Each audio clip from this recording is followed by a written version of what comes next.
అందరికీ నమస్తే. సో పొద్దున్న నుంచి తిరుపతి ప్రసాదం గురించి నేను మాట్లాడిన వీడియో, నేను మాట్లాడిన మాటలు చాలా మందికి తప్పుగా అనిపిస్తున్నాయి. సో ఎక్స్ప్లెనేషన్ ఇచ్చే ముందే ఆ మాటలకు ఎవరన్నా హర్ట్ అయి ఉంటే డెఫినెట్ గా సారీ చెప్తున్నాను. అండ్ నన్ను రెగ్యులర్ గా ఫాలో అయ్యేటోళ్లకు నాకు వెంకటేశ్వర స్వామి ఎంత ఇష్టమో తెలుసు. యూట్యూబ్ లో, ఇన్స్టాగ్రామ్ లో 3 నెలలు 4 నెలల సంది శనివారాల వ్రతాల గురించి, వాటి డీటెయిల్స్ గురించి నేను చెప్తూనే ఉన్నా. అవేవి దేని గురించి ఎవరు మాట్లాడుకోలేరు. అన్ఫార్చునేట్లీ దీని గురించి మాట్లాడినరు. ఏదైనా సరే తప్పు జరిగింది నా సైడ్ నుంచి. నా మాటలు తప్పుగా ఉన్నాయి తప్పితే నా ఇంటెన్షన్ అది కాదు. మేము రిచ్ అని అన్నది 10,000 L1 క్యూ లైన్ లో నిలబడ్డప్పుడు, పొద్దున ప్రసాదం తీసుకునేటప్పుడు కాస్ట్లీ లైన్ లో నిలబడ్డమని ఆ ఉద్దేశంతో అన్నాను.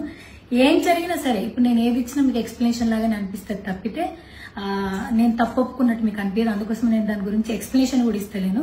తప్పైతే నా సైడ్ నుంచి జరిగింది అండ్ నా తమ్ముడు సోను తరపు నుంచి కూడా జరిగింది. తను అవైలబుల్లో లేడు. తన తరపున, నా తరపున అందరికీ సారీ చెప్తున్నా. సో నా ఇంట్లో వెంకటేశ్వర స్వామి, నా చేతి మీద వెంకటేశ్వర స్వామి, అన్నిటికన్నా ముఖ్యంగా జీవితంలో నాకు అత్యంత విలువైంది నా బిడ్డ. నా బిడ్డను కూడా వెంకటేశ్వర స్వామి ఇచ్చిండు. నేను ఆయన గురించి తప్పుగా ఎట్లా మాట్లాడతా? అస్సలు ఆయన గురించి తప్పుగా మాట్లాడా. ఆయన గురించే కాదు, నన్ను రెగ్యులర్ గా ఫాలో అయ్యేటోళ్లకు నేను అన్ని మతాల దేవులను మొక్కుతా, అందరి దేవులను మొక్కుతా. అందులో వెంకటేశ్వర స్వామి నా జీవితాన్ని మార్చిండు. ఈ రోజు నేను అనుభవించే ఏది కూడా ఆయన దయలేకపోతే కాదు. అట్లాంటిది ఆయన గురించి నేను ఎందుకు మాట్లాడతా? అయినా సరే తెలుసో తెలకో పొరపాటు మాటలైతే నా నోటి నుంచి, మా తమ్ముడు నోటి నుంచి వచ్చినాయి. దానికి డెఫినెట్ గా సారీ అడుగుతున్నా. ఇదేదో యూట్యూబ్ ఛానల్ ఏమంటారు వీడియోస్ పెట్టి కేసులు పెడతా అన్నందుకు కాదు, నాకు కూడా అనిపించింది అయ్యో అట్లా మాట్లాడి ఉండకూడదని, అందుకోసం పెడుతున్నాను తప్పితే ఇంకొక ఉద్దేశం అయితే ఏమీ లేదు. నేను మళ్ళొకసారి టీటీడీ మెంబర్స్ కి అండ్ నా మాటల వల్ల హట్ అయిన ప్రతి ఒక్కరికి నేను నా తరపు నుంచి సారీ చెప్తున్నా.